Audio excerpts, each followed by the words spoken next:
Chapter 12, Miles to Go, 7. All the world was wind. Snow and cold were all around. Darkness was coming. My shivering was so violent now that it hurt. I stumbled forward, my feet numb. The wind blew right through my clothes, even though I was wearing them all now. My coat over my jacket, over my sweater, over my shirt. It still wasn't enough.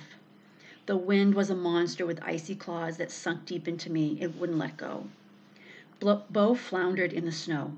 His paw broke through in places, and he had to jump and bound to keep moving. The world was getting smaller and louder. It had frozen down to a shadowy circle of snow.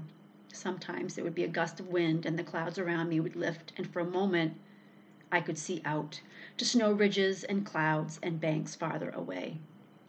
But mostly I could see only the ground in front of me, my own feet, and the dog who stayed by my side through the storm. Yeah, I kept going. I don't know why. I wanted to reach the top of a mountain I hadn't even seen yet. I was so weak. Just lifting my feet for the next step was almost more than I could do. But I kept going. There was no trail in front of me. I was lost, completely. But it didn't bother me that much. Trails are for people who are coming back down. The only place I needed to go was up. I'm not giving up, I shouted into the wind. But my words came out as a wheeze, a cough. They were weak and breathless, and the wind snatched them away before the world could hear them. It was only me, and I was freezing to death. I lurched forward, all strength gone from my muscles. I tried to take another step and found that I couldn't. I struggled to move my leg forward, but it wouldn't budge. I thought I was stuck. Then I heard Bo whining, and he wasn't beside me. He was behind me. I looked down and saw him, dug into my footprints, his teeth clenched around my pant leg. "Let me go," I said, and was scared at how blurry my words sounded. I tried again to move my leg, but he gripped harder. I stumbled and fell down to one knee. "What's the matter, Bo?" I gasped. He whined again and then let go of my pant leg long enough for one high bark. I knew that bark. It was the one he used when someone he didn't know was coming to the door. The one he used in the dark of the night when he heard a sound he didn't like. It was his warning bark. He barked his warning bark and then grabbed back onto my pants. I knelt in the snow and tried to breathe and think, but I couldn't do a good job of either. I turned to peer through the blowing snow up ahead, and that's when I saw the crevasse. A crevasse is maybe the biggest danger that lurks for mountain climbers. It is basically a giant crack in the snow and ice. A long, skinny, jagged canyon that cuts across the mountain. They can be incredibly deep.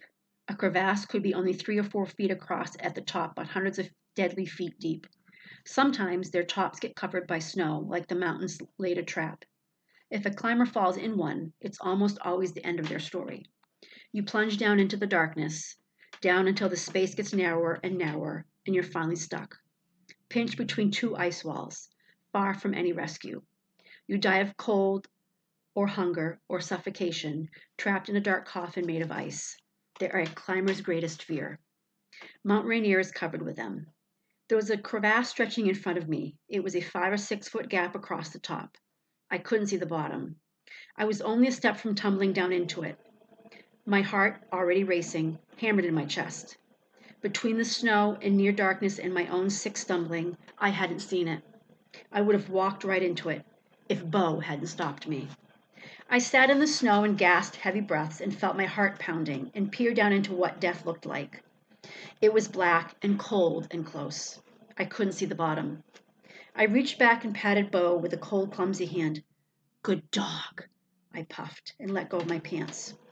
I leaned down and hugged him, pulled his shivering body tight against mine. "Good dog, buddy." He licked at my chin. His tongue was cold and dry. I fumbled with my coat and my jacket, opened them up, and let the icy air inside so I could pull my camera out. My fingers were dead and distant from the cold, but I managed to hold the camera up and out over the yawning mouth of the crevasse. It was death, waiting. It was what I was running from, what I was walking toward. My throat was a hard, cold lump. I pressed the camera button and snapped a picture of death. My sweater rode up, and the wind bit like a hungry white wolf into my exposed stomach. I let the camera drop back to my chest and pulled my sweater down and zipped my coat back up. Even though I'd been kneeling there for a few minutes, I was still out of breath. My lungs couldn't find enough air up there to hold on to. I wiggled out of my backpack and dropped it on the snow in front of me. I couldn't feel my fingers inside my gloves, and I tried and could not pinch the zipper to pull it open. Finally, I bit it in my teeth and tugged at the backpack with my hands until it finally pulled stiffly open. There wasn't much left inside besides my notebook, a couple of bananas, almost frozen, a Snickers bar, a water bottle nearly full, with a skin of ice on the top, a plastic bag of doggy treats. I tore the baggie open with my teeth and spilled the treats onto the snow. Bo snapped them up and crunched them loudly in his mouth. I bit at the peel of the first banana and managed to get it off, and I scarfed down the banana in a few hungry bites. My stomach was sick and wasted, but it desperately wanted fuel, and the banana stayed down. I did the same with the second banana. I chewed right through the wrapper of the Snickers and dug into the candy bar with my teeth. It was mostly frozen, but still sweet and salty and delicious. I spit out the pieces of wrapper when I could. My dry mouth almost stuck closed with the chocolate and caramel, but I didn't stop until the bar was gone. I almost smiled, it tasted so good.